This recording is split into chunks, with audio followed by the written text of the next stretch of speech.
Kung kamatis guys, bali 1/4 ang isa ka buok.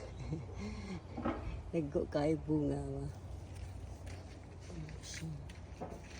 Bali-bali ng uban sa kakuan. Sa kadaghag bunga, sa kadagko sa iyong bunga. Diba? Ay siya. Kagahapon ikuan ko naghinog. Kay kuan. Si tawag ani eh. Hala, nabalik jud ay siya. Pero nabalik na siya guys. Kadagkog bunga niya guys, nabalik na siya. Ugma na lang takatimanon ha, kaya mo duty pa inyong amo guys. So, dara. Para pampalit abono ba? Duty, pampalit abono. Okay guys. Ano akong kamatisan na guys. So, diba? Nadi akong talungan. Dito ang uban. Nagko na dito ang uban. Kung kamonggay, nakuhaan na ito siya kagahapon.